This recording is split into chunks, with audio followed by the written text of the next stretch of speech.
वास्तव न्यूज में स्वागत है आपका। मैं हूं सरदार। कल सिद्धेश्वर देवस्थान से लेकर गांधी सर्कल तक सभी बसनगौड़ा पाटिल एथनॉल को चाहने वाले सभी हिंदुत्व एक ऐसे आंदोलन किया ताकि इसमें कहीं हजारों संख्या में बसनगौड़ा पाटिल एथनॉल को चाहने वाले हम आपको इस स्क्रीन पे बता रहे हैं। ये सब कुछ बसनगौड़ा पाटिल एथनॉल के सभी चाहतमंद है और यहाँ पर बड़े पैमाने में आंदोलन करने लग गए। जयपुर में नहीं, सारे कर्नाटक में ही बसनगौड़ा पाटिल एथनॉल को जब बीजेपी से निकाल दिया गया है, सभी आंदोलन करने लग गए। अब तो बसनगौड़ा पाटिल एथनॉल को निकालने के बाद अपने ही पक्ष में रहने वाले खुशियां बनाने लग गए ताकि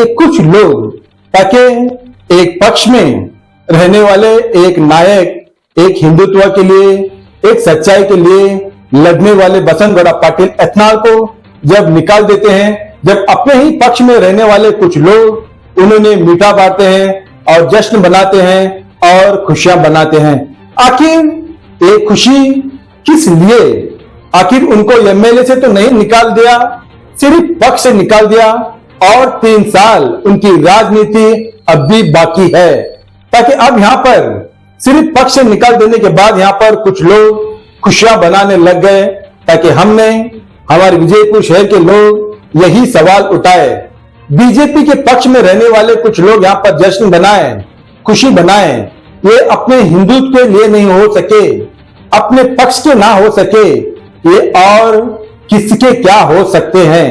क्योंकि सवाल यही उठता है, जब बसनगौड़ा पाटिल एथनॉल एक कर्नाटक के एक जाने माने एक लीडर बन जाते हैं, एक हिंदुत्व के एक टाइगर का नाम लिया जाता है और यहाँ पर इनको निकालने के बाद खुशियां बनाते हैं कुछ लोग। इनको ये भी पता नहीं है ताकि एक पक्ष में रहकर वो पक्ष के ना हो सके। ना जाने यही लोग बसनगौड़ा पाटिल एथनॉल को कहीं बाहर गिराने की कोशिश करे अपने पक्ष में रहकर। ये पक्षद्रोही कहते हैं इनको। क्या हाई कमांड क्या नजर नहीं आता है लोगों को? क्या एक ही पक्ष में रहकर एक गिराने की कोशिश करते हैं जब वो नजर नहीं आ पाते? ऐसा ही है, ये एक अंधा कानून जैसा ही ये बीजेपी का अब ये एक डैमेज पक्ष बन गया है और कुछ भी नहीं है। कहने के लिए तो बहुत सारी बातें हैं, मगर बसनगौड़ा पाटिल एथनॉल को इस पक्ष से निकाल देने के बाद कुछ भी इनको फर्क नहीं पड़ा, क्योंकि ये हिंदुत्व के बारे में लड़ने वाले हैं, ताकि हिंदू के लिए लड़ने वाले हैं, अपने पक्ष के लिए लड़ने वाले हैं। अब ये पक्ष ऐसा हो गया है, कभी भ्रष्टाचार के खिलाफ आवाज उठाएंगे, कभी ना इंसाफी के बारे में आवाज उठाएंगे जब उस पक्ष से निकाल दिया जाता है। वरना खामोश रहना चाहिए, वरना गुलामगिरी करना चाहिए। मगर सच्ची बात यह है ताकि आते दिनों में इन्होंने इतना पैसा, इतना दौलत कैसा बनाया है और किस तरह से बनाया है, आते दिनों में बसनगौड़ा पाटिल एथनॉल इसकी छानबीन कराएंगे और इनको गिन गिन के एक को आप इस तरह कानून से ही आप बदला लेंगे, ताकि आते दिनों में यही मीडिया में प्रसार होने के बाद आप याद करेंगे ताकि भ्रष्टाचार कितना है, ये कैसे हो गया है। मगर इन्हीं की जुबान से हम जरूर सुनाएंगे एक खास चोर की अफवाह। यहाँ पर सब लोग आंदोलन में लग गए थे, मगर एक चोर ने यहाँ पर मोबाइल चुराने के लिए आ पड़ा, मगर पुलिस के हाथ लग गया ताकि ये यहाँ पर आंदोलन बड़ी तेजी से चलने लग गई। मगर उनको आंदोलन करने वालों को ये भी खबर नहीं थी ताकि यहाँ पर चोर घुस गया है, मोबाइल चोर। अब वो भी पुलिस के हाथ लग गया है, इसी रिपोर्ट में देखेंगे।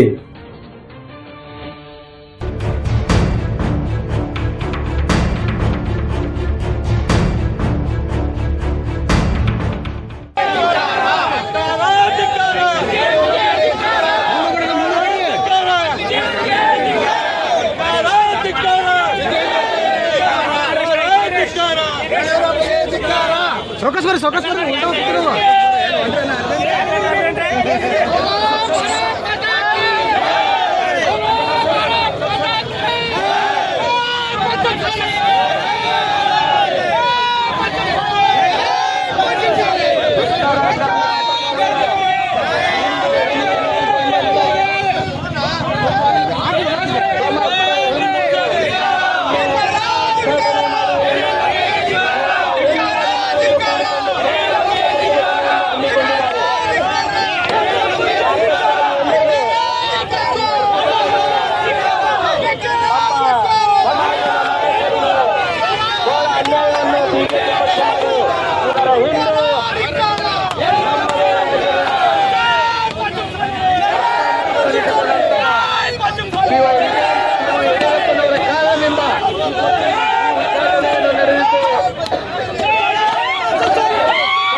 ರಾಜಕಾರಣ ಬೇಡ.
ಬಸನಗೌಡ ಪಾಟೀಲ್ ಯತ್ನಾಳ್ ಅವರನ್ನು ಭಾರತೀಯ ಜನತಾ ಪಕ್ಷದಿಂದ ಉಚ್ಚಾಟನೆ ಮಾಡಿದ ಪ್ರಯುಕ್ತವಾಗಿ ಅವರ ಅಭಿಮಾನಿಗಳು ಹಾಗೂ ಲಿಂಗಾಯತ ಸಮುದಾಯದವರು ಇವತ್ತು ನಾವು ಪ್ರತಿಭಟನೆ ಹಮ್ಮಿಕೊಂಡಿದ್ದೇವೆ.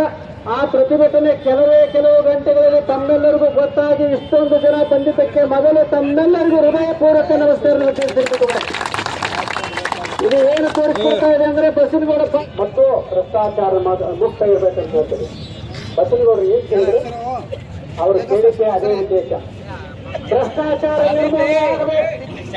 ನಮ್ಮ ಪಕ್ಷದಲ್ಲಿ ಕುಟುಂಬ ರಾಜಕಾರಣ ನಮ್ಮಲ್ಲಿ ಇರತಕ್ಕಂಥ ಭಾರತ ದೇಶದಲ್ಲಿ ಕರ್ನಾಟಕದಲ್ಲಿ ಹಿಂದೂಗಳಿಗೆ ನಾವು ಆಶ್ರಯವಾಗಿ ನಿಲ್ಲಬೇಕು. ಹಿಂದುತ್ವದ ಪರವಾಗಿ ಸರ್ಕಾರ ನಡಿಬೇಕಂತ ಹೇಳಿ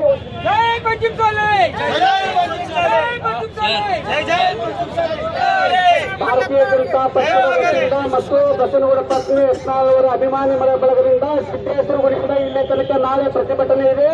ನಾಳೆ ಎಲ್ಲ ಹಿಂದೂ ಸಾಮ್ರಾಜ್ಯ ಹೃದಯವಂತರು ಮತ್ತು ಭಾರತೀಯ ಜನತಾ ಪಕ್ಷದ ಕಾರ್ಯಕರ್ತರು ಸಿದ್ದೇಶ್ವರಗುಡಿ ಹತ್ರ 4 ಗಂಟೆ 4:30 ಬರಬೇಕಂತ ತಮ್ಮಲ್ಲಿ ಮನವಿ ಮಾಡ್ಕೊಡ್ತಾ ಇದ್ದೀನಿ. ಸಿಬ್ಬಂದಿ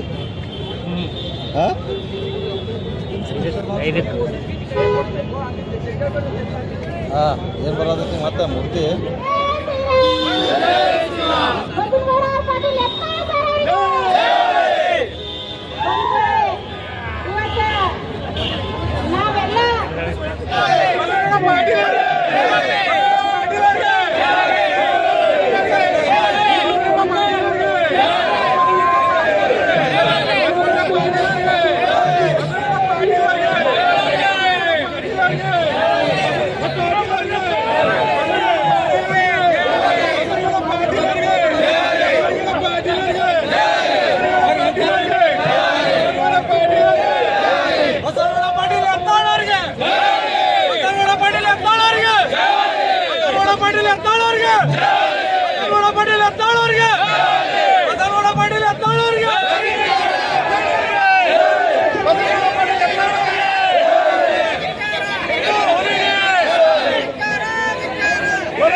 माता की बोलो भारत माता की इंदू हुली बसवराज पाटील यत्नाಳ್ ಅವರಿಗೆ इंदू हुली बसवराज पाटील यत्नाಳ್ ಅವರಿಗೆ बोलो भारत माता की बोलो भारत माता की बसवराज पाटील यत्नाಳ್ ಅವರಿಗೆ बसवराज पाटील यत्नाಳ್ ಅವರಿಗೆ बोलो भारत माता की इंदू हुली बसवराज पाटील यत्नाಳ್ ಅವರಿಗೆ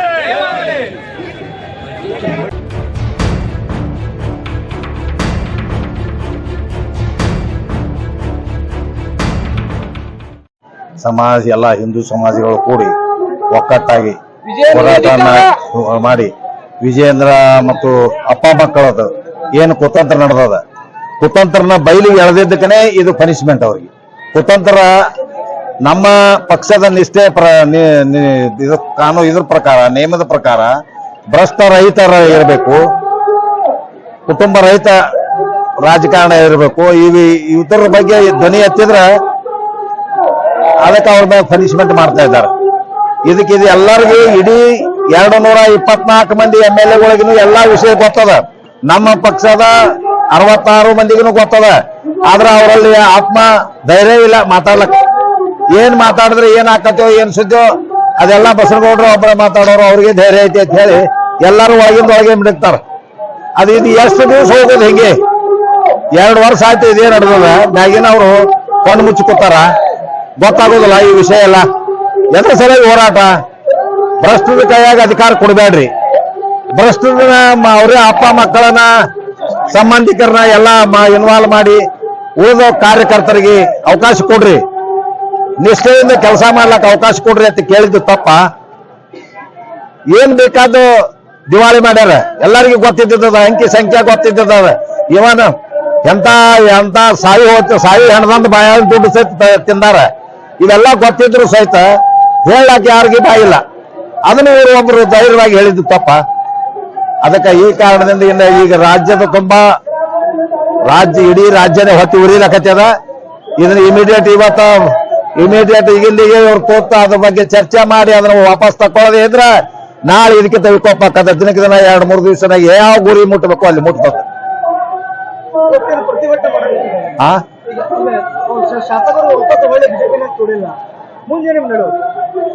ಏನ್ ಮಾಡುದು ಅದು ಎಲ್ಲ ನಾವು ಸಂಘಟನೆ ಕೂತು ಚರ್ಚೆ ಮಾಡಿ ಮುಂದೆ ಏನು ಕ್ರಮ ತಗೋಬೇಕು ಅನ್ನೋದು ನಮ್ಮ ಹಿರಿಯರು ಅದಾರ, ಸಂಘಟಕರು ಅದಾರ, ಎಲ್ಲ ಅವ್ರ ಜೊತೆಗೆ ಹೋರಾಟ ಮಾಡಿದವರು ಅದಾರ. ಎಲ್ಲ ಕೂತು 1-2 ದಿವಸದೊಳಗೆ ಅದ್ರ ಬಗ್ಗೆ ನಾವು ಎಲ್ಲ ಕಾರ್ಯಕ್ರಮ ನಿರೂಪಣೆ ಮಾಡ್ತೀವಿ, ಹೇಳ್ತೀವಿ. ಇವತ್ತ ಹೋರಾಟ ಮಾಡಿ ಕೇಂದ್ರಕ್ಕೆ ಎಚ್ಚರಿಕೆ ಕೊಡುವುದು. ಇದು ವಾಪಸ್ ಮಾಡದೇ ಇದ್ರೆ ಅನಾಹುತ ಆಗ್ತದ, ಪಕ್ಷ ಸರ್ವನಾಶ ಆಗ್ತದ. ಪಕ್ಷಕ್ಕೆ 66 ಬಂದಿದ್ದು ಹೋಗಿ 6ಕ್ಕೆ ಬರ್ತದ, 6 ಸಹಿತ ಬರೋದು ಎಲ್ಲ ಈ ನಮ್ಮನೆ ಇಷ್ಟೆಲ್ಲ ಐತಿ. ಅದಕ್ಕೆ ಮುಂದೆ ಅಪ್ಪ ಮಕ್ಕಳದ ಆಟ ನಿಲ್ಲಬೇಕು. ನೋಡ್ತಿರ್ಲಿ ಇಡೀ ರಾಜ್ಯದೊಳಗೆ ಏನ್ ಅಪರಾಧ ಬಿಟ್ರೆ ಮತ್ತೇನದ? ಅದು ಬಿಟ್ರೆ ಏನದ? ಅಪ್ಪ ಮಕ್ಕಳು ಎಲ್ಲ ಹೋಗಿ ಕರಪ್ಟ್ ರೊಕ್ಕ ತಿಂದಾರ ಕೊಡ್ತಾರ.